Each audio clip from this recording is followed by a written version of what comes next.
Assalamualaikum warahmatullahi wabarakatuh. Di sini kami dari kelompok 4 akan mempresentasikan tentang tugas blueprint implementasi ERP pada PT Kacang XYZ.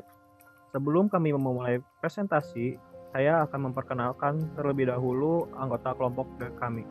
Yang pertama dari saya sendiri, dia Irfan Ramadhani, lalu ada dia Putri Saraswari, lalu ada Georgi Syabana, dan yang terakhir ada M. Ardin Givari. Selanjutnya saya akan membahas tentang pre-implementation. Pada pre-implementation ini akan dijelaskan tentang bisnis utama dari perusahaan. Cara terbaik untuk pengembangan sebuah perusahaan dengan dukungan yang bersifat non-finansial memperhatikan 3 hal, yaitu pertama, menciptakan Business Development Service atau BDS, lalu yang kedua ada penggunaan teknologi secara tepat bagi pengembangan perusahaan, dan yang terakhir ada fasilitas akses teknologi informasi dan telekomunikasi. Berkaitan pada poin bisnis utama perusahaan ini terbagi ke dalam 2 aspek. Yang pertama itu ada aktivitas utama, lalu yang kedua ada aktivitas pendukung. Aktivitas utama yang terdapat pada PT Kacang XYZ yang merupakan perusahaan yang bergerak di bidang food and beverage yang berlokasi di Pati, Jawa Tengah, terdiri dari A. Yang pertama ada procurement atau pengadaan. Stock process ini berkaitan dengan seluruh proses dari mulai pendataan purchase requirement, penerimaan purchase invoice, lalu ada penerimaan fisik kacang dari petani, dan yang terakhir manajemen inventory. Selanjutnya ada inventory atau pemeliharaan barang atau stok. Proses ini berkaitan dengan 2 proses utama lainnya, di mana pencatatan package kacang yang keluar dan masuk, pencatatan jumlah kacang yang masuk dilakukan di proses ini. Selain itu, proses ini juga bertanggung jawab atas jumlah sisa stok yang terdapat di warehouse. Lalu yang selanjutnya ada produksi. Proses ini berkaitan dengan pengolahan bahan mentah menjadi bahan jadi yang akan diakhiri pada tahap pengemasan atau packaging dan quality management. Lalu yang terakhir ada sales atau penjualan proses. Proses ini merupakan aktivitas harian yang terjadi dan melibatkan warehouse assistant secara langsung untuk berinteraksi dengan retail dan mendapatkan data-data dari pelanggan. Setelah yang saya jelaskan sebelumnya, kalau dari bisnis utama perusahaan ini ada pula aktivitas pendukung. Aktivitas pendukung yang dijalankan di PT Kacang XYZ adalah finance atau keuangan. Proses keuangan di sini bersifat mendukung seluruh proses karena terlibat dalam setiap aktivitas utama yang dijalankan PT Kacang XYZ. Proses keuangan bertugas mencatat setiap pembayaran invoice yang ditagihkan ke toko, pembayaran daily running cost, serta pencatatan pendapatan yang diterima oleh perusahaan. Proses ini juga mencakup perhitungan laba atau rugi. Pemilihan metodologi implementasi sistem disesuaikan dengan kebutuhan perusahaan PT Kacang XYZ, Accelerate SAP atau yang disingkat ASAP. Dipilih karena mampu mendeskripsikan seluruh aktivitas dalam implementasi, termasuk seluruh area teknis untuk mendukung manajemen proyek teknis dan menginterpretasikan interface. Konversi data dan otorisasi penggunaan lebih awal dibandingkan kebanyakan metode implementasi tradisional. Hal ini dilakukan untuk menghindari apa yang disebut reinventing the wheel atau terus-menerus melakukan perbaikan pada satu sisi yang sama dengan menggunakan ASAP. Perusahaan dapat melakukan percepatan pada proses implementasi. Prosedur pengukuran akan dilakukan pada fase akhir untuk memastikan sistem yang berjalan sesuai dengan harapan. Lalu selanjutnya ada perancangan arsitektur informasi. Pada tahap perancangan arsitektur informasi yang pertama itu dilakukan fase preparation. Fase persiapan proyek adalah fase untuk menginisiasikan penerimaan informasi dan sumber daya. Fase ini dilakukan untuk mendapat komponen-komponen yang dibutuhkan untuk proses implementasi. Perusahaan harus mendapat dukungan dari stakeholder, mengidentifikasi tujuan proyek, membuat proses pengambilan keputusan yang efisien, dan menentukan lingkungan yang cocok untuk implementasi. Fase ini penting dilakukan karena setiap keputusan yang diambil akan menimbulkan dampak kepada sistem dan kebijakan yang diimplementasikan. Lingkungan yang akan digunakan untuk implementasi pun memiliki pengaruh terhadap kinerja sistem. Agar sistem dapat bekerja secara maksimal, maka infrastruktur yang digunakan juga harus mampu mendukung dari sistem tersebut. Kemudian di tahap fase preparation terdapat project management, di antaranya ada project manager dan project team member. Pada project manager terdapat Dia Irfan Ramadhani, kemudian sisanya Giordi Syabana, Dia Putri, dan Muhammad Ardin sebagai project team member. Selanjutnya, pada project goals ataupun menjadi tujuan dari pengimplementasian accelerated dari SAP yaitu 1. Meningkatkan sistem kerja dan keamanan data pada PT Kacang XYZ. 2. Mengintegrasikan divisi agar tidak ada masalah komunikasi dan proses kerja terpantau secara real time. Yang ketiga, memudahkan aliran data khas perusahaan serta peninjauan proses pada perusahaan. Selanjutnya, terdapat project scope, di mana menjadi ruang lingkup pada project yang kami canangkan di PT XYZ Kacang. Yang pertama ada proses bisnis pengadaan material, yaitu permintaan material, pembelian, penerimaan, dan pengelolaan invoice. Yang kedua, proses bisnis produksi dan permintaan retail dan toko, di antaranya jumlah produksi kacang dan permintaan di setiap retail, pengiriman invoice, dan penerimaan uang pembayaran. Selanjutnya, setelah fase preparation, masuk ke dalam fase blueprint. Fase blueprint sendiri berfungsi sebagai tahapan untuk menguraikan hubungan antara proses bisnis pada suatu perusahaan dan kaitannya dengan sumber daya yang dimiliki. Pada penelitian ini, pembuatan blueprint akan menggunakan metode BSP atau Business System Planning dengan 6 tahapan sebagai berikut. Yang pertama, mengidentifikasi proses bisnis. Kedua, melakukan pemetaan proses bisnis dengan pelakunya. Ketiga, pemetaan sumber daya bisnis dengan tipe data-datanya. Keempat, validasi kelas data. Kelima, pemetaan proses bisnis dan kelas data. Yang keenam, pembentukan arsitektur informasi. Kemudian ada fase identifikasi proses bisnis. Pada tahapan ini dilakukan identifikasi proses bisnis dengan memanfaatkan tools for stage life cycle untuk mengidentifikasi setiap proses menurut sumber daya dan stage life cycle, di mana sini terdapat produk, uang, personil, material, dan fasilitas yang diidentifikasi dengan persyaratan akuisisi, stewardship, dan retirement-nya masing-masing. Kemudian, selanjutnya ada validasi kelas data. Proses validasi kelas data adalah penentuan pembuatan atau penggunaan data untuk setiap proses. Validasi ini merupakan lanjutan pembangunan rangkaian diagram kelas data, yaitu mengenai masukan proses sampai keluaran. Pada masukan kelas data, hal-hal yang menjadi validasi sama dengan proses sebelumnya, identifikasi data. Terdapat material, produk, uang, dan personil. Kemudian memiliki prosesnya masing-masing hingga keluaran kelas datanya masing-masing. Untuk material, keluaran datanya berupa posting master data. Untuk produk, keluarannya berupa purchase order. Untuk uang, keluaran kelas datanya berupa audit keuangan perusahaan. Dan untuk personil, keluaran datanya merupakan resource planning.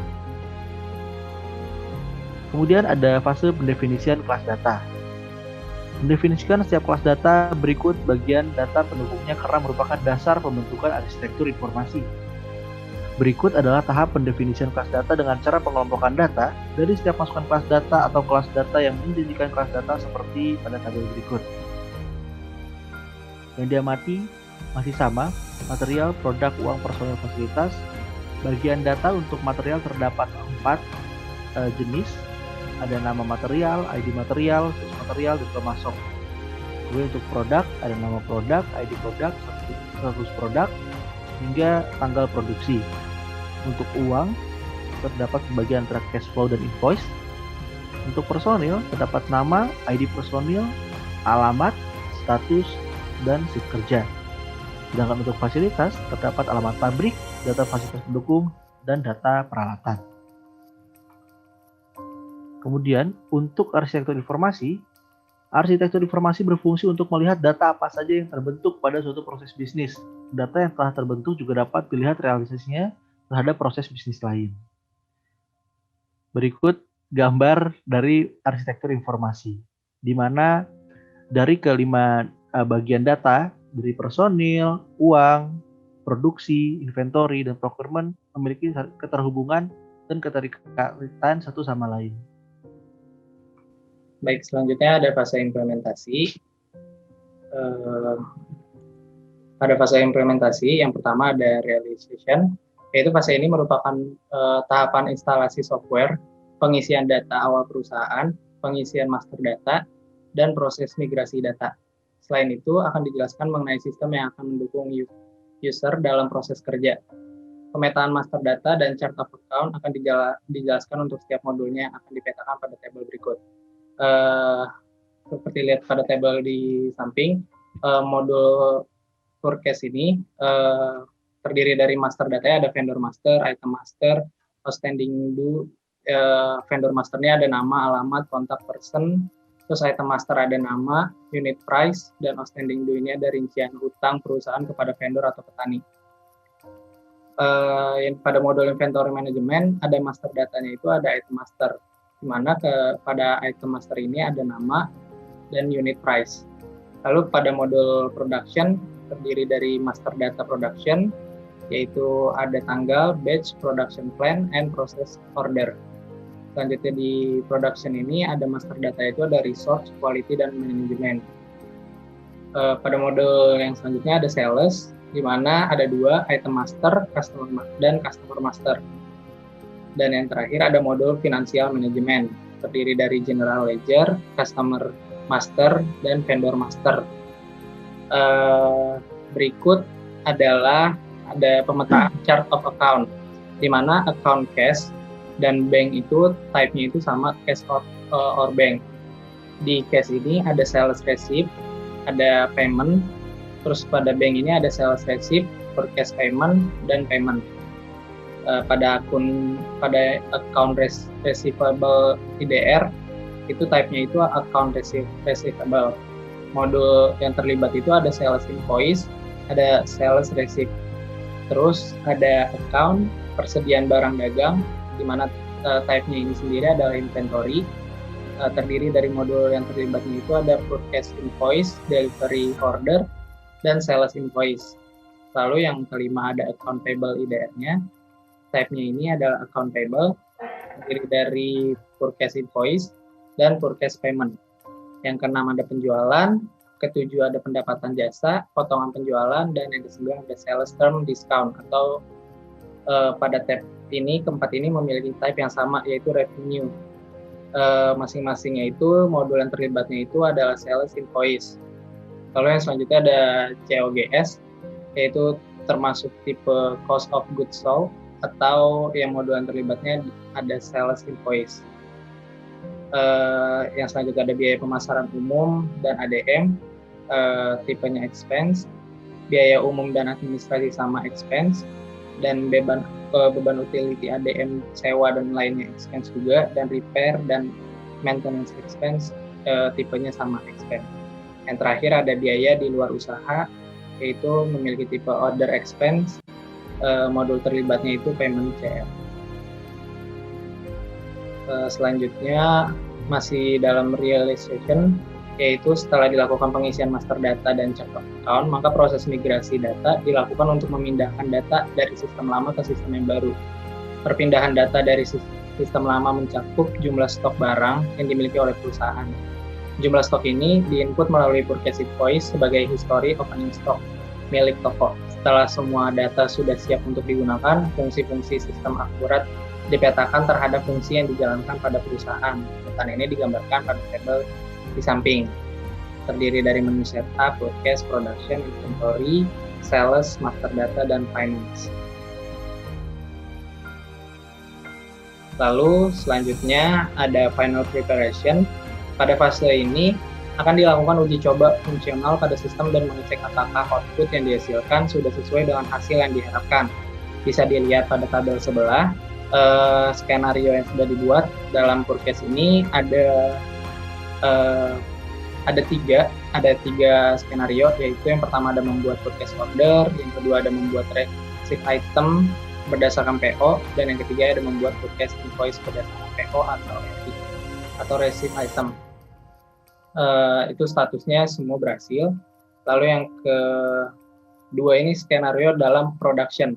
Ada dua skenarionya, yaitu yang pertama membuat jadwal production dari jumlah material yang diterima, yang kedua membuat laporan quality check production. Statusnya juga berhasil. Lalu yang selanjutnya adalah skenario pada sales, yaitu ada 3, membuat sales order atau SO, membuat delivery order atau DO berdasarkan sales ordernya. Lalu yang ketiga ada membuat sales invoice berdasarkan delivery ordernya. Itu juga berhasil. Lalu inventory, melakukan pengecekan stok melalui inventory valuation, juga berhasil. Lalu skenario pada finance ini ada 4, di mana terdiri dari membuat purchase payment, membuat sales receipt, menampilkan profit and loss report atau PL, menampilkan jumlah hutang yang harus dibayarkan melalui account history, dan juga ini berhasil. Kemudian fase selanjutnya adalah go live and support. Pada fase ini akan dilakukan dokumentasi untuk memudahkan user dalam menjalankan proses bisnis harian menggunakan sistem. Bantuan umum modul-modul yang digunakan untuk membantu proses bisnis dijelaskan pada tabel berikut. Proses bisnis yang pertama ada pemesanan material menggunakan modul accurate-nya purchase order, kemudian penerimaan material pesanan melalui receive item. Yang ketiga, menerima tagihan pesanan material menggunakan purchase invoice. Yang keempat, menerima pesanan produk. Yang kelima, pengiriman pesanan produk menggunakan delivery order. Yang keenam, penagihan penjualan produk menggunakan sales invoice. Yang ketujuh, mengecek stok menggunakan inventory valuation. Yang kedelapan, pembelian bahan baku menggunakan purchase payment. Yang ke-9, penerimaan pembayaran penjualan produk melalui sales receipt. Yang ke-10, laporan laba atau rugi menggunakan profit atau loss report. Dan yang ke-11, mengecek jumlah hutang pada vendor menggunakan purchase invoice list. Selanjutnya, setelah implementasi dilakukan, akan dilakukan proses pengukuran pemenuhan kebutuhan penggunaan pada sistem dengan menggunakan beberapa indikator. Permasalahan yang pertama, informasi stok masih bersifat manual. Sistem lama ini memiliki indikator harus mencatat hasil produksi dan stok secara manual. Kemudian, setelah dilakukan implementasi terhadap sistem accurate, menggunakan modul report, fiturnya ini adalah inventory valuation, indikatornya ini informasi stok langsung mengetahui jumlah stok secara real time. Kemudian yang kedua masalahnya adalah mengecek histori transaksi. Sistem lama ini masih menggunakan laporan manual. Pada saat implementasi sistem accurate sudah menggunakan modul sales dengan fitur sales invoice. Masalah yang ketiga adalah tidak ada rincian jumlah tagihan dari retail dan pemasok. Pada implementasi sistem accurate, modul yang digunakan ini purchase dan fitur yang digunakan adalah purchase order. Kesimpulan yang dihasilkan dari blueprint ERP pada PT Kacang EKZ adalah metodologi ASAP pada proses implementasi sistem ERP di PT Kacang EKZ dapat mempersingkat waktu implementasi. Tahapan proses yang dijalankan berfungsi mempermudah user untuk melakukan transfer pengetahuan mengenai sistem ERP yang diimplementasikan. Perencanaan arsitektur informasi berfungsi sebagai blueprint implementasi sistem ERP dengan menggambarkan keterkaitan data dan informasi antar area fungsional perusahaan yang akan membantu perusahaan untuk melakukan pengaturan awal mengenai master data yang digunakan, sehingga proses implementasi pada PT Kacang XYZ dapat dilakukan dengan tepat dan sangat efisien. Terima kasih, sekian presentasi dari kelompok kami. Mohon maaf apabila ada kesalahan. Wassalamualaikum warahmatullahi wabarakatuh.